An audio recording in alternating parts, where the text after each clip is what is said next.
4, 3, 2, 1. Welcome to episode 61 of the Have We Made It Yet podcast. This is the podcast where two creatives and their guest today, which I'm so excited for, talks about the process of making it. I am Lucas Ng, the actor portion of this podcast, and I'm joined by my co-host, Josh Yang, the comedian portion of this podcast. Yes, he is. And with that sexy ass voice, I am so happy that I get to hear it again, just because I get to ask him the question, which is what makes our podcast? I guess what makes our podcast have that special sauce, the through line as it is. Mr. Josh Yang, have you made it yet?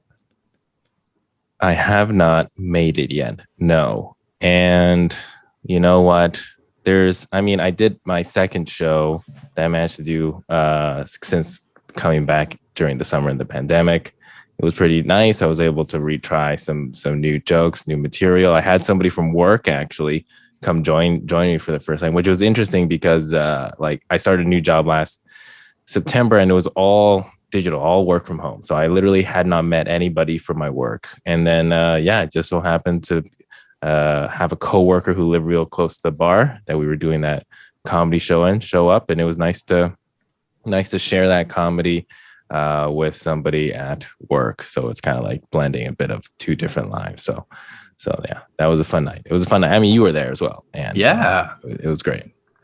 And if anyone has not yet seen his YouTube set yet, recorded at the CBC Glen Gould Theater, check it out. But also he has some new material that he also featured and it seamlessly went into his set too. So it was good job. 2 thumbs up, man.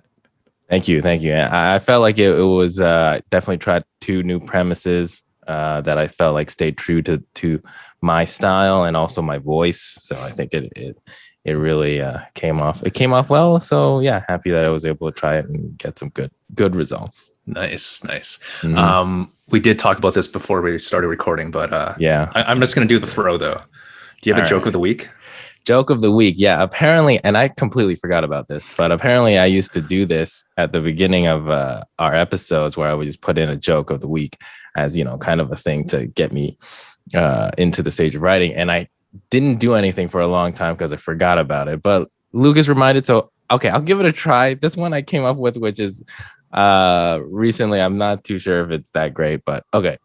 So, we have to be careful with what we say these days because people can misinterpret the things we say. Yeah. So for instance, it's all about context. So like it makes sense. It's right in a court of law for a lawyer to defend their innocent client by saying it's a miscarriage of justice, right? But in that situation, you can say miscarriage of justice. It's appropriate. But in different situations, it's can be different. Like it's just about the worst thing you could possibly say to a grieving mother. And so I got it. It was a little wordy in the middle, but I think I can clean it up a bit more. But it was, you just play on that. Anyways, so that was my attempt at a joke back at doing it. Anyway, moving on with this miscarriage of justice joke. Lucas, hey, you know what? Have you made it yet? You know what? No, I have not made it yet. But Josh, high energy Josh. High energy, because I'm mostly low energy. But back to you. So you haven't made it yet? No, not yet. And so like this summer, I'm trying to be really productive. I can only control the things that I can control. So, of course, this year I'm like, you know what? 2020 was a write-off for a lot of people.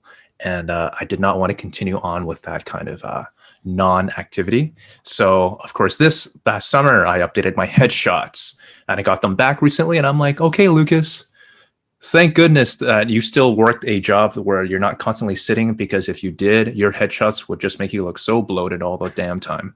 I got them back. I'm like, okay, you look all right. Okay, let's get those Christmas movies, because I want those Hallmark movies right now. That's my next goal. I did an audition today, felt good about it. It was for a major client. So my girlfriend also told me to stop telling people that I did auditions. So I'm just going to keep it at that. It's just because it builds up expectations, and then people are like, how's it going? I'm like, I didn't book it as per usual. So yeah. Hey, you know what? This podcast, if we can't talk about these auditions and not booking them, it's all prior to the making it process. So exactly, it's all the stuff they do in the kitchen, to make your meal. So yeah, true. Like I've been watching a lot of eater videos on YouTube recently, and dude, what goes on behind the scenes in a Michelin star restaurant? Like, good on them. Like they put in the hours. I only get to see the plate, but ugh. Speaking about plating and cooking, there's no segue into this one, but I did want to introduce our next guest. Okay. Are you ready, Josh? I'm ready. Hit me. I don't want to hit you. Anyways, who's the guest? Okay. Our next guest here. So I met him in 2012. I can't believe that when I say 2012, for some reason, I still think it's 2016 right now, but that is 9 years ago now. So I met this guest 9 years ago when I was living in Hong Kong. 2012 in Hong Kong was one of the most formative years in my life. So this person that I met came at a really formative time in my life. I was honored to be invited to one of our mutual mates' stag. And so all of us guys went to Stormy's in LKF for a drink before we boarded the ferry to Macau. What a night that was, as most of our outing will not be shared on this podcast, but it was a great intro for me to our next guest here. We kept in contact ever since, and sometimes I'd even see him at Fox International Channels where I used to work at, doing like voiceover work for our commercials and everything. Even though my time in Hong Kong ended, I'd still see him kill in the acting game, with acting in movies alongside Andy Lau, Steven Seagal, and even Louis Koo. He's had appearances in the Pacific Rim franchise and has done stunt work for the Expendables series. He's a multi-talented actor, both stage and film, and also a voice actor, a stunt performer, and most recently, an acting coach at the Actors Gym, which is Hong Kong's first professional acting studio. Please give it up for the amazingly talented Mr. Jai Day. Oh, speaking of plating and eating, it's Jai Day. How you doing, Lucas? Hey, by the way, you would kill a Hallmark Christmas movie. Oh, thank you. You would absolutely crush it, man. Oh, man. That's the dream, man. That's the dream right now because it's union and I need those gigs right now. Thank you so much for doing this show. Quick clarification. I was not a stunt guy in The Expendables. I was Randy Couture's body double. So I was his elbow for a couple of scenes. That's all. We will clarify that. A long time ago. Thank you so much. Awesome. As start off with every show, Mr. Jai Day. Mm-hmm. Have you made it yet? Oh, no. But thanks for asking.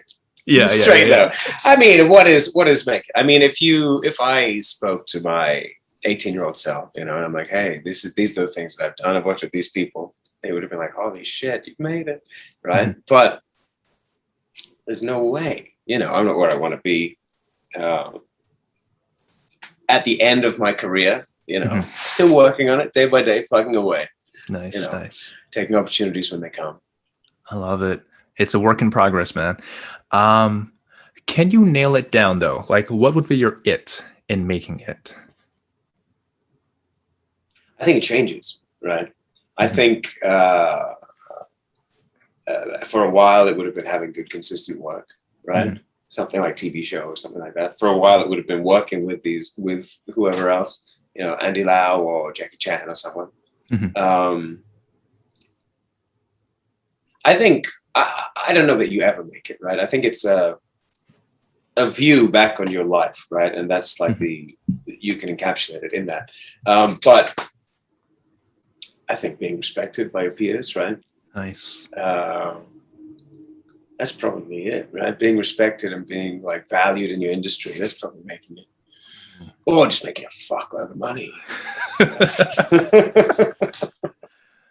That's why we're in showbiz, boys. Money flows. Yep. Yeah. So I did want to start from the very beginning of like your pathway into your acting game and all that.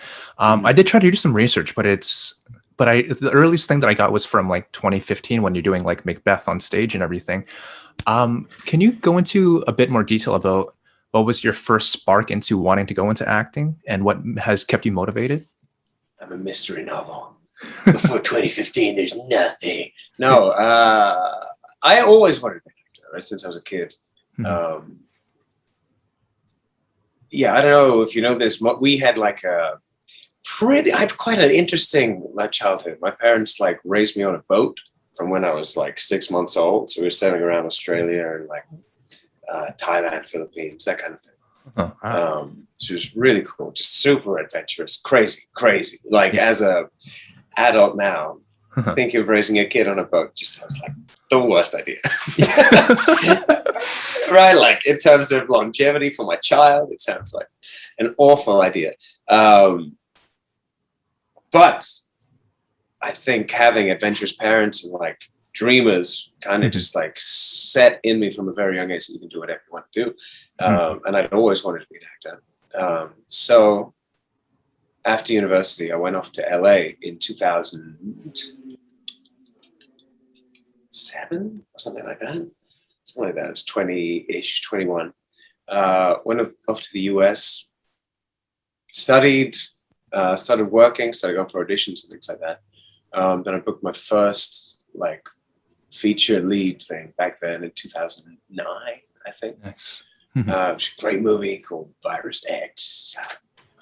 Sounds timely. Nice. Oh yeah, it does again, and for the rest of the time. And then in 2010, came back to Hong Kong. At the end of 2010, came back to Hong Kong, and I've been out here and in the US, kind of back and forth since then. Nice.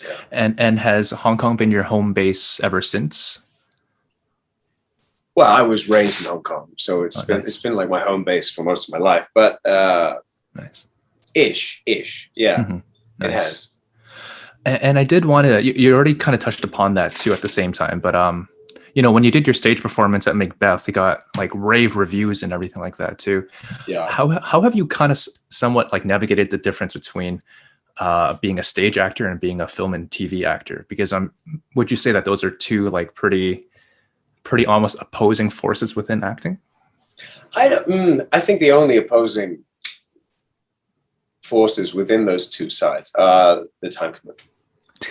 Like because if you're going to be doing a play that's going to be running every night and you've got rehearsals 5 times a week, it's difficult to do like a 6-month movie or something like that. Yeah. In terms of the acting, it's the same thing, pretty much, right?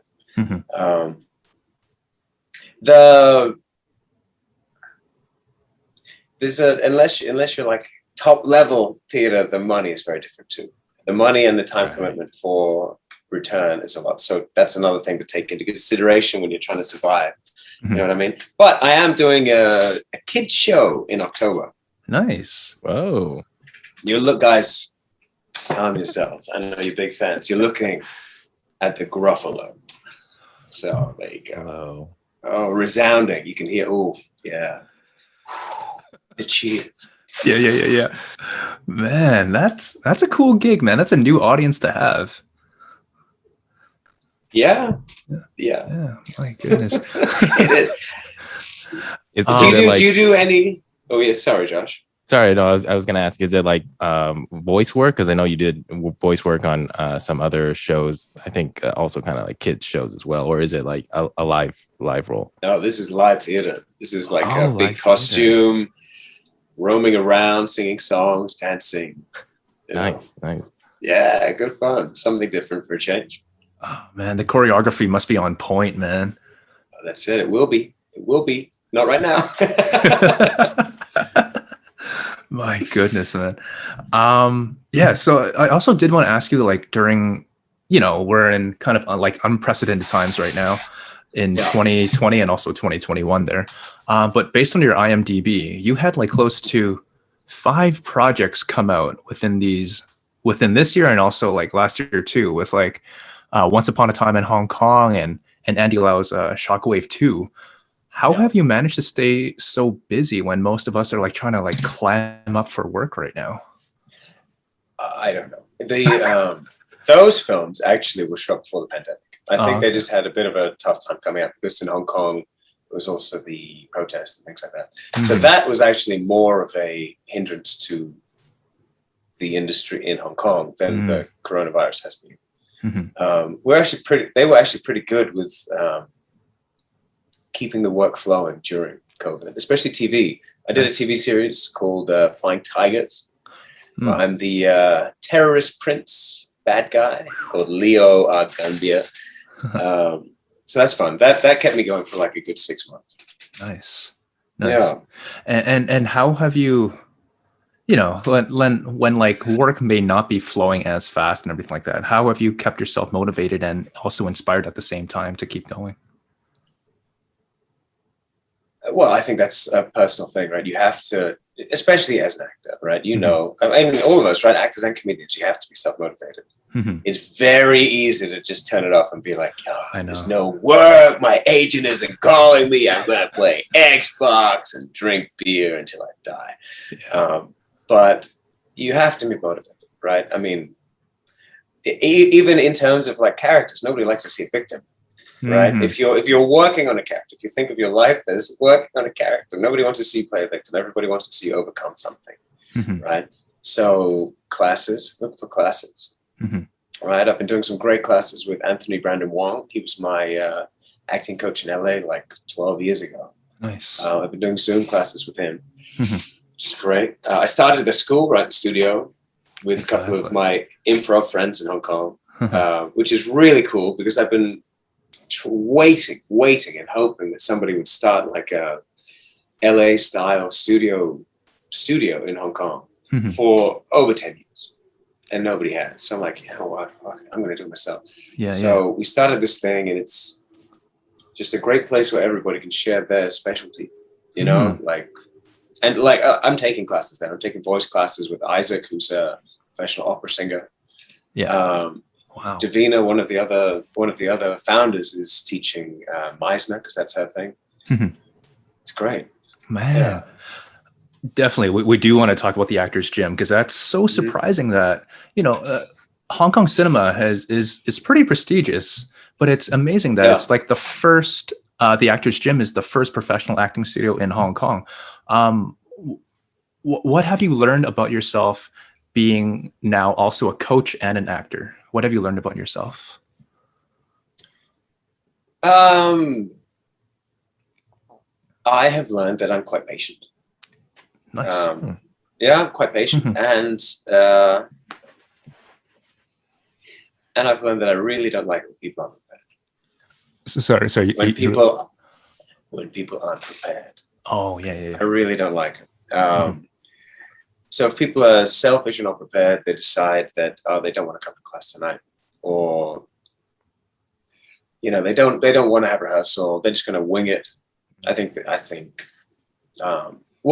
especially for the class that I run, that's a prerequisite. You have to be willing to do. This is something you have to sign before you join the class. You have to be willing to do multiple hours of work every week outside of class. And you not let your scene partner down, because if you don't do the work, or if you don't make time for your scene partner, or if you don't show up to class, then you've wasted your scene partner's time, right? And it's really that's really selfish. Yeah. And do you find that there is an overwhelming drive within Hong Kong to artistically take the acting craft to a new level? There's a swell, right? There's a groundswell. I think the thing is that people want to, especially people who like just get into it, right? They get into, because it's quite easy to get into movies in Hong Kong if you want. Like I'll give you a machine gun, you can run down a corridor, as like a extra or as like a featured extra. You could be a terrorist in a Hong Kong movie.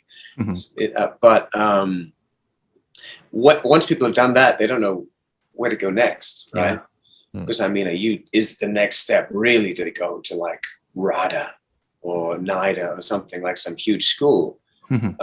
There's no sort of intermediary. You can go to APA or something like that, Academy of Performing Arts. Oh, okay.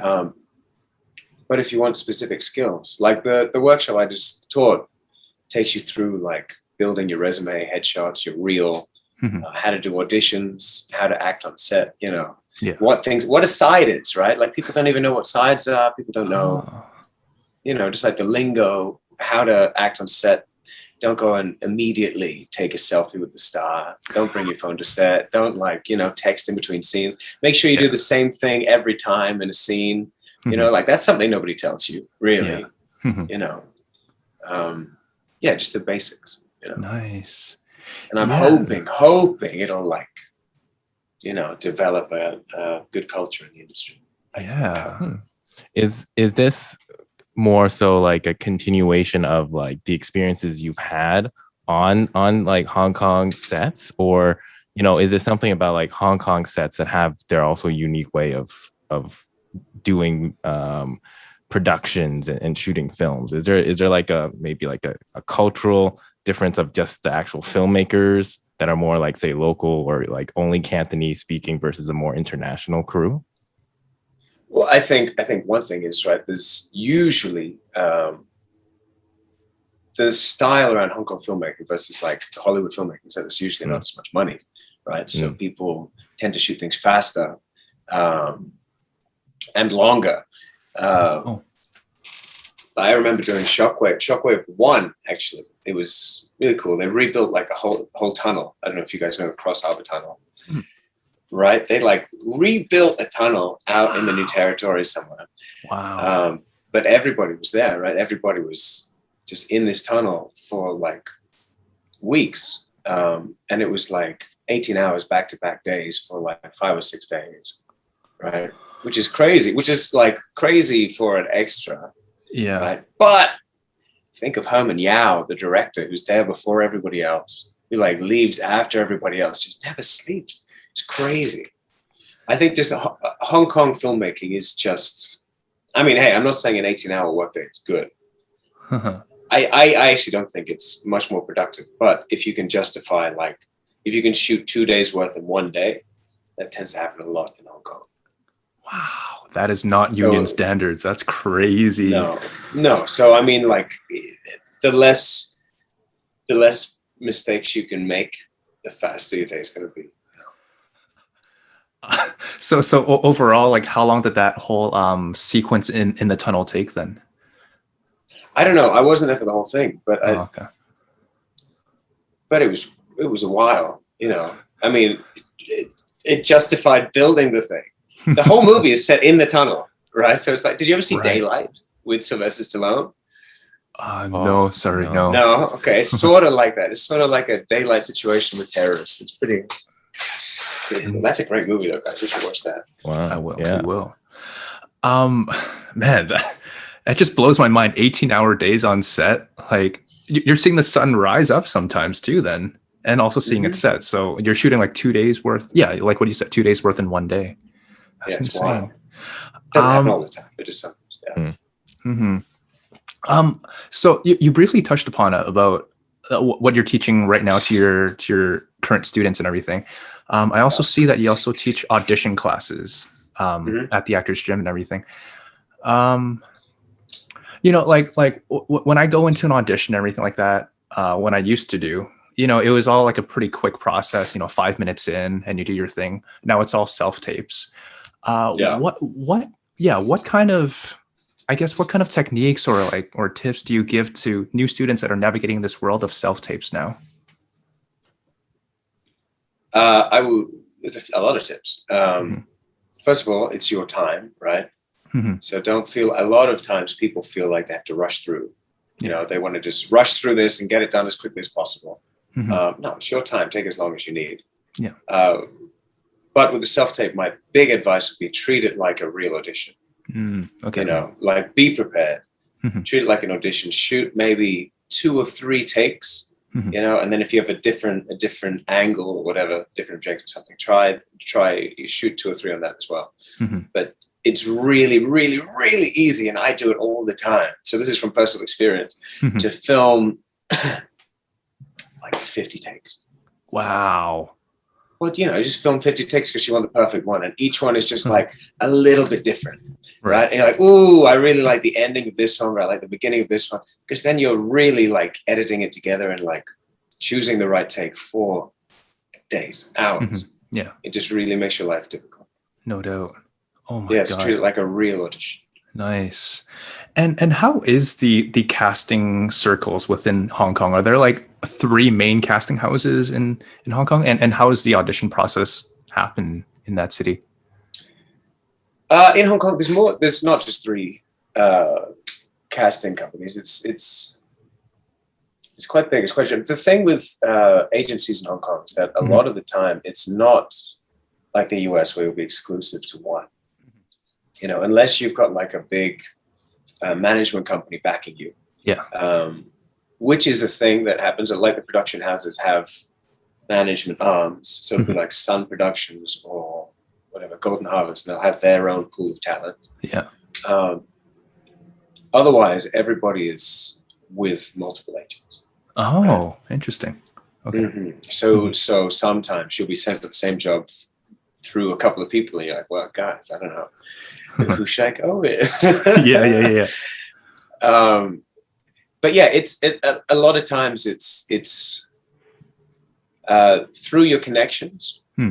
You'll get auditions through your connections, or it'll be through a breakdown service sort of deal. Nice. It's just like the difference that I feel within the Hong Kong cinema is that I just see a lot of the same people coming in and out. Like I know one of our mutual friends, Sebastian. Yeah. Big Seb. Big Seb. I know he's buff as hell. He was in both Shockwaves as well. I noticed that on his Instagram story. He was that guy holding the machine gun a few times and everything. There you go. Yeah. It just seems like it's you see a lot of the same faces coming in and out and everything like that. So it seems like a really close-knit community that you do see from set to set. Yeah. Well, it's a small place, really. Hong Kong is quite a small place. And the people who want to be actors in Hong Kong is also pretty small. Oh, yeah. Right? Because it's like a finance town, right? It's not really... well, I don't know. Because there's different ways to go through it, right? If you're local Cantonese, you can speak Cantonese, then you can definitely go through the TVB track, and then you like do the training, then you get into the programs and things like that. And it's like a career path, which is pretty cool. Yeah. But for everybody else, you take what you can. There we are. It's that hustle, man. Yeah. That's it. But Seb is he's actually a great example of one of these guys that got into it and then was just like, oh, how do I get better? He's taken classes with me, one-on-one coachings, all sorts of stuff. He's like a super dedicated guy. Awesome. Yeah.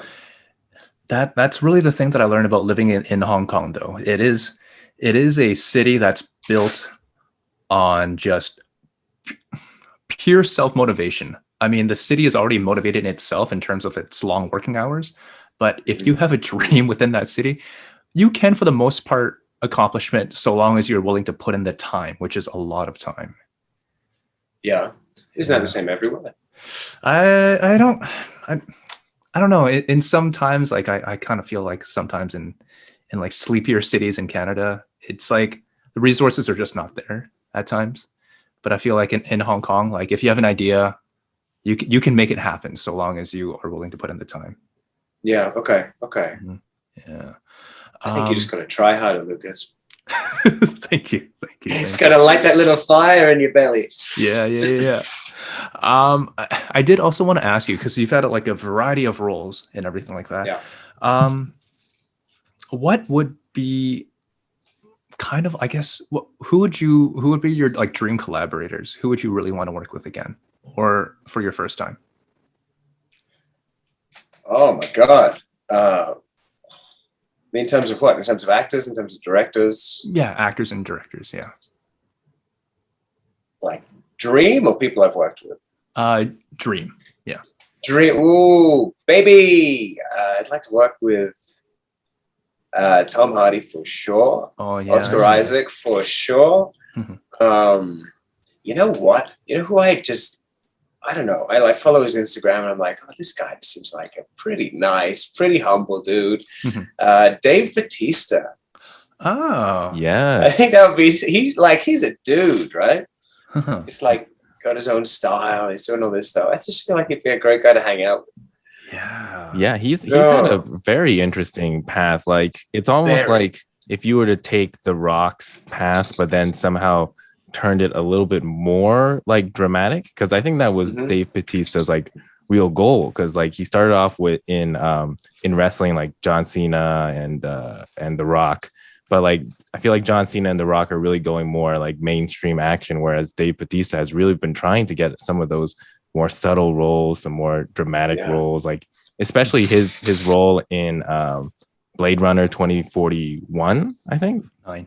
Yeah. Oh, 2049. Yeah, you're right. 2049, where he I think he turned a lot of people's heads by being able to put on a role that was kind of counter to what he's been known for, which is just action. But he had to have a little bit of more of that like look behind the eyes for his character. And like for your roles as well, like you've appeared in a lot of very action oriented movies as well. Do you find yourself wanting to look for roles that are like providing the same type of style, or is it something where it's like maybe, like you said, you kind of maybe want to branch out to other things as well, try to see some of that versatility in the offers or in your goals? Oh, for sure. I don't think you can ever. I want to do everything, man. I'm greedy. Yeah. It's like a buffet. I want to do everything. We're doing a play at the end of the year called Rabbit Hole. And that's just like this super heavy emotional thing, which is so rare to do. I'm doing a TV series in a couple of months as well, which is like, I don't know, same sort of thing, like a psychologically deranged man. Oh, nice. Yeah, I want to do everything. You know, I mean, you can run it. I love everything. You know, it's fun. Everything's fun in some way. Nice. You know, it's that range, man, that we always want. And I'm so excited to see you in like dramatic roles too. And on top of all the action roles that you have, man. Yeah. Yeah. It'll be fun, man. I did want to ask you about this one thing though. Like your commercial work has been extremely eclectic too. Like you've had bits with KFC and then also with like an air conditioning company and everything.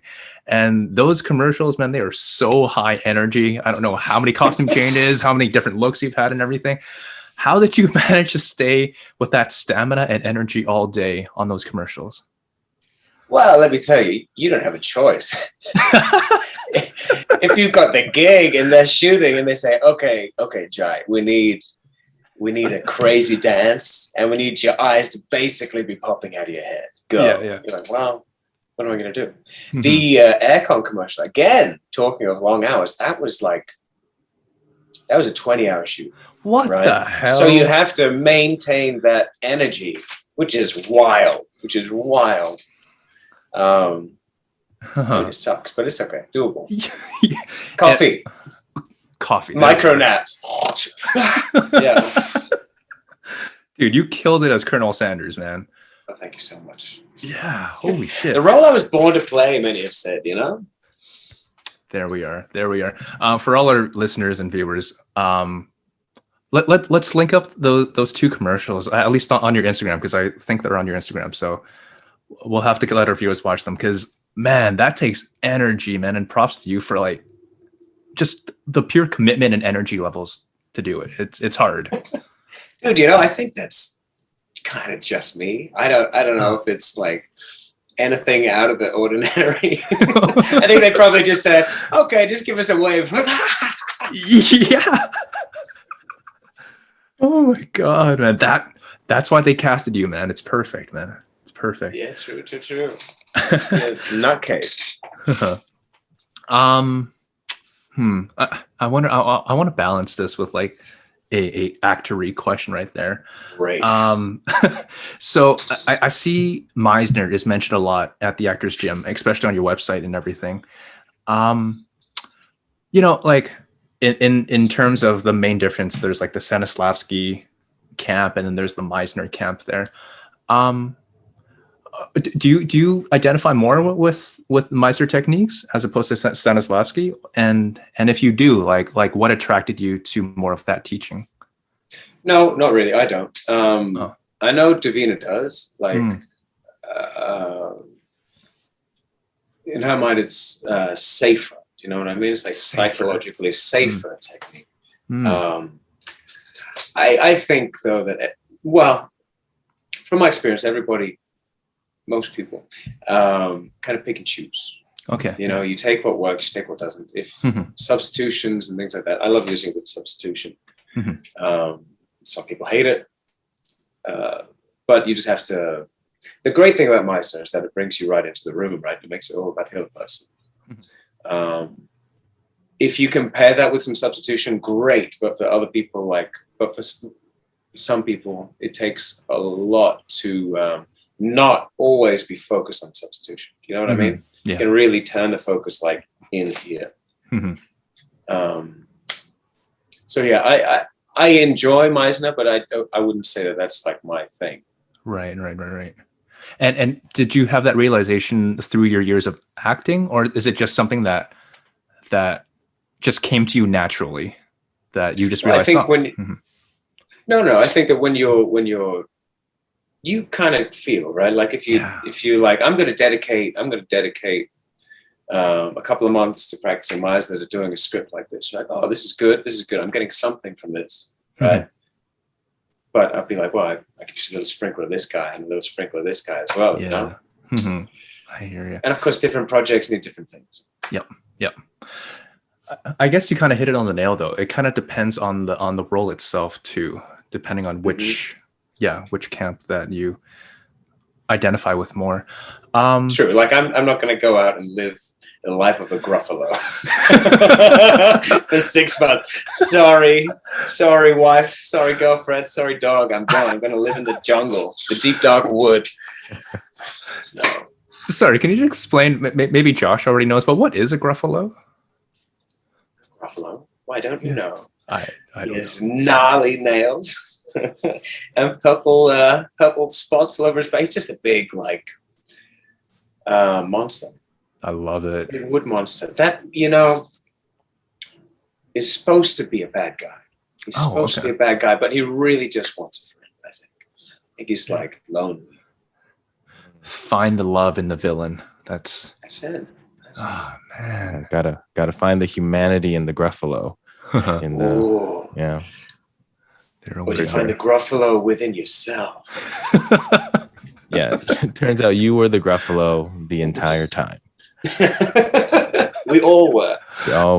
Yeah.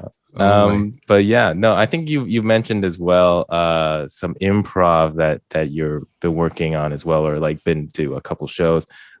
Especially, I guess, from a comedy standpoint, you know, you don't hear as much about that in comedy in terms of Asia, but from what I know, like Shanghai is starting to develop a bit of a comedy scene itself. Beijing, I know they have like a couple shows, you know, a little bit of a scene there as well.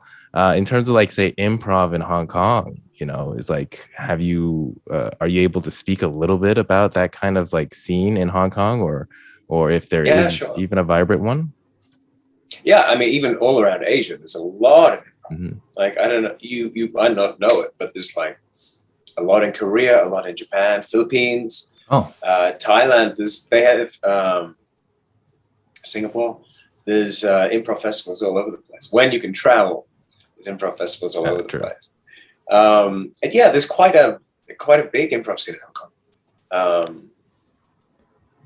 A lot of them do stand up as well, which I've never done.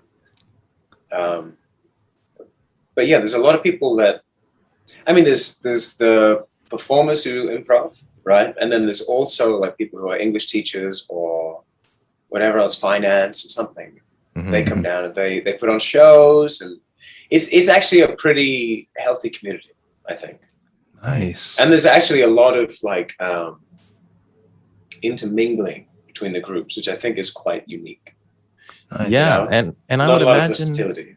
Right. I would imagine also like you're gonna get some of that, like the expat like improv community, because like I can definitely put in my mind what, say, North American improv style, and like if anybody from North America goes to Hong Kong, creates these improv shows, like what those might look like. But then like it would be interesting in terms of seeing how like a local Hong Kong Cantonese crowd or group of players would put on an improv show in Cantonese as well. Like how those shows been? Have there been like shows where you can do like English and Cantonese improvisation at the same time? Yeah, for sure. There definitely are. And you understand a lot more than you think you would. Oh, yeah? Oh, cool. Yeah, for sure. My group went over to Korea a couple of years ago. Nice. And a lot of the other groups just did everything in Korea. And we did games together, right? Where you're speaking two different languages. And it's actually surprisingly easy to like understand. Yeah. And it wasn't just like kind of slapstick humor. It was still like text and everything, text and voice. Hey, I don't know about. I mean, yeah, it was still, there was a lot of talking. It was silly. Yeah. But I mean, basically gibberish for each side, right? Nice. Yeah. Man, that's the thing. Like we were supposed to go to Hong Kong in December of this year. Of course, plans are probably going to change and everything, but there is like a underbelly, a swell, like you said previously, of the arts that are coming within Hong Kong. And thanks for starting up that gym, because I will just curate the next generation to look into acting. Yeah, I mean, let's not be crazy. I'm not single-handedly responsible for the future of Hong Kong. Yeah, that's it. But yeah, sure. Awesome. You're welcome. I know you've worked with another giant of like action films as well, Jackie Chan, and it's not. Oh yeah. It's so interesting to be able to say talk to somebody who's been on set and had some like physical set pieces with him as well. Like, so you've worked with Jackie Chan on Dragon Blade and Skip Trace, which are like two kind of like diametrically like differently toned films.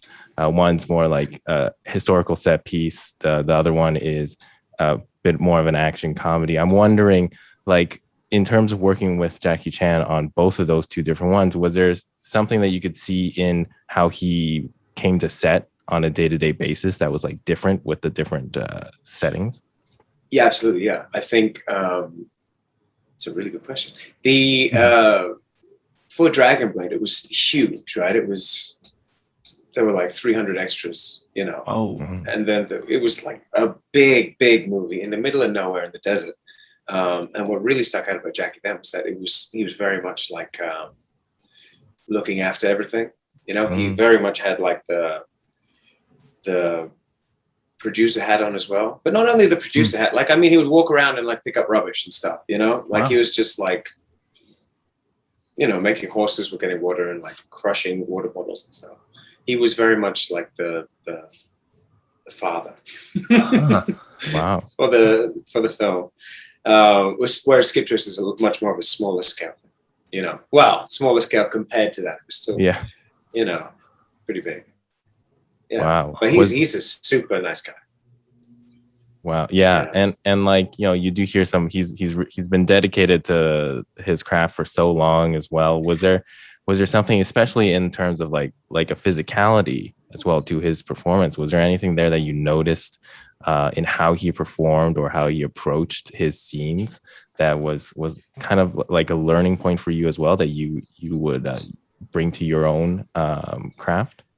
Yeah, there was he's got a very kind of like frenetic, fast energy, right? Like everything he's doing. And he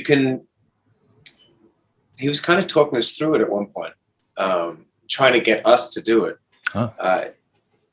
It's like, if you're chasing someone or you're running away from someone, rather than like running, whatever it is, it's like being really light on your feet and always finding like little things to go. Like, should I go this way? No, I'm going this way. There's a guy over here. Where should I go? And he very much like approaches action choreography kind of like a frenetic dance, like a improvised dance sort of thing. And even in terms of choreography, like the stunt team will create the set piece, and he'll come in and he'd be like, no, okay, let's try this. Let's change this bit over here. What if you kick me in the face here? Then I can do this, and it's all very collaborative. Oh, that makes sense, because as you were saying, like frenetic, kind of looking down, looking the other way, I can immediately just imagine Jackie Chan like nervously running down a hallway, just looking around for where the person he's chasing, or like looking for things to use, right? Like that's his thing. He'd be like, what can I use to like protect myself? There's a broom. Yeah. Oh yeah, you're right. Yeah, he definitely his eyes are constantly looking, assessing the environment and scene, and like, oh, that's interesting. Wow. Yeah, it's definitely not the Tom Cruise run where I know it's like straight up just down the like tunnel a kind missile. Of thing. Yeah. Great point, Jai. I never realized like that was intentional. That his head movement with that. Yeah, but it's also practical, right? Because if you're, I don't know if you've had to run on camera before, but it's a pain in the ass because they've got the camera and they've got everything. They're like, okay, we want you to sprint, right? So first take, bam, they're like, oh, way too fast. We can't keep up. We want you to sprint at a walking pace. And you're like, what the fuck? How do you sprint at a walking pace? And this is one way to do it, right? Like if you're constantly like, slowing your pace down because you're looking for other things to do. That's one way to do it. Because if you just jog, it looks like you're jogging. That's a bit weird, Right. Oh. It's interesting. It's about like changing the intention of your run, which is like a really like important lesson to learn. Laying down the gems on that. I never thought of that. That's good. Yeah. Valuable stuff. Awesome. On that note, do you want to go into word association? Yeah, let's do it. Let's go with our end of podcast game that we like to play with our guests. Now that we've gone through, talked about the process of making it, we just want to dive into the mind of Jai. And then, so what's going to happen is Lucas and I will have 10 words that we will each say in order. And Jai, what you're going to do is clear your mind. And then with every word that we say, you just say the first word or thought or image thing that comes to your mind after we say our prompting word. So are you ready? It's a dangerous game. It is a dangerous game. It is. Woo, I'm ready. Game. Let's go. Let's do this. So I'll start off and then Lucas will finish us off. So get ready. Your first word, clear your mind, is childhood. Ooh, playground. Next word, banana. Bananarama. Next word, sun. Moon. Solitude. Ooh.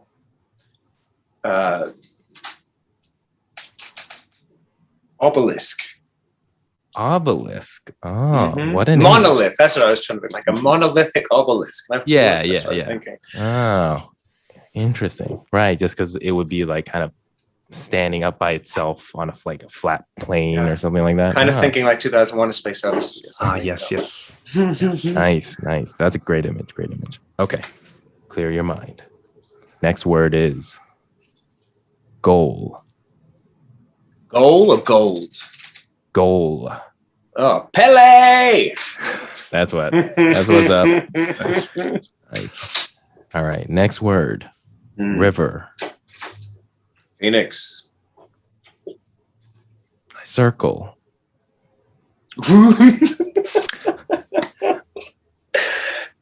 Oh, of life. Is that what the laugh was for? Because nope. Yep. Hilarious. Our guest. Yeah, sorry, Josh. You're right, Lucas. Like our last episode, our guest also kind of. I'm pretty sure all the guys are just like might have that one thing that pops into your mind, but we'll go with circle of life. Essentially, it is the process of making life. So it's a circle of making life to a certain degree. Yes. Anyways, next word. Kumquat. Tangerine. Winning. Trumpy boy. Trump. I don't know why. Trumpy boy? Oh, Trump. He reminds me of winning. Oh, yeah, I see. Charlie Sheen. Yeah. Oh, you know what? Yeah, because both of them, you can imagine them saying like winning in their way, in their little way. Yeah. Cool. And last word is finished. Mortal Kombat. Oh, finish him. Solid. Nice. Solid. All right, Lucas, you're 10. All right. You feel good, Jai? Feel good? No, not really. I feel terrified and alone, but sure, let's try it. Okay. All right. First word of 10. Let's go. Action. Explosion. Which leads to Terry Crews. Oh, nice. Gym. Junkie. Movement. Flow. Choice.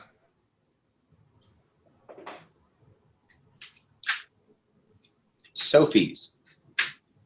Oh, Sophie's. Oh, okay. Sophie's choice. Nice. Hong Kong. Energy. Outcome. Conclusion. Wish.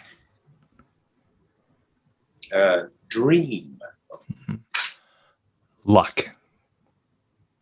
Lock or luck? Luck. Luck. Horseshoe. And the last one, Jai Day. Oh, God. Sell out. Oh. No. Let's go for On the Process. There we are. Give it up for Mr. Jai Day. Hey. Yeah. Thank you so much for coming on. No, thank you for having me, guys. Awesome. Any projects you want to promote or anything like that? What have I got? I've got a TV series coming out soon. I've got shooting another one in a couple of months. The Gruffalo. If you're in Hong Kong, come see the Gruffalo in October. Bring your little kitties. Otherwise, that's it, I think. Awesome. Improv. If you want to come see improv comedy, look for TBC HK. I guess that's it. Awesome. TBC HK. Cool. And if you want to follow my little dog on Hendrix, cutest little thing. It's at Hendrix Day on Instagram. Nice. We'll check that out for sure. Yeah. Where can people find you? What are your handles? You can find me on Instagram at Jai, Jai. Twitter, I don't really use, but you can find me on at Jai_day. And that's it. Nice. Yeah, we'll have all the links for Jai Day so you can follow him in the video and all that stuff too. But yeah, dude, the Gruffalo will be awesome, man. It's a new audience, and definitely let us know how that goes because it sounds pretty interesting. Well, guys, I'll get you front row seats. Don't worry about it. Nice. Got to get. You sort out the plane tickets and the quarantine. I'll sort out the seats. There we are. Josh, where can people find you?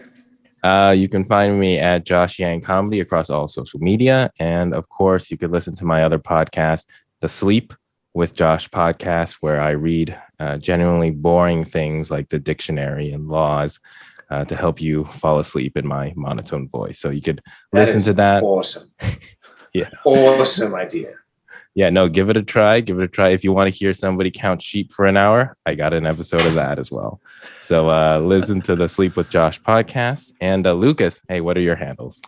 Everyone can find me across social media at Lucas John Ng. Again, the last name is just 2 letters, N for Nancy, G for golf. And if you like what you see and hear, you can listen to us on Spotify or wherever you listen to your podcast. But if you like the YouTube stuff, you can also find our video stuff and Jai's cutest Hendrix. Yeah, this is Hendrix. Oh, you can also see adorable Hendrix if you follow us on YouTube, hit the subscribe button. And also, if you do have the time, give us a review on Apple Podcasts. We love reading them. So far, we have 2, and next episode, we'll read them out loud because they are really heartfelt and we really appreciate the support. Give it up for Jai Day again. Thank you so much. Yes. And give it up for you guys. Yeah. Oh, hey. Thank you. Awesome. We'll see you all in 2 weeks. Bye. Bye.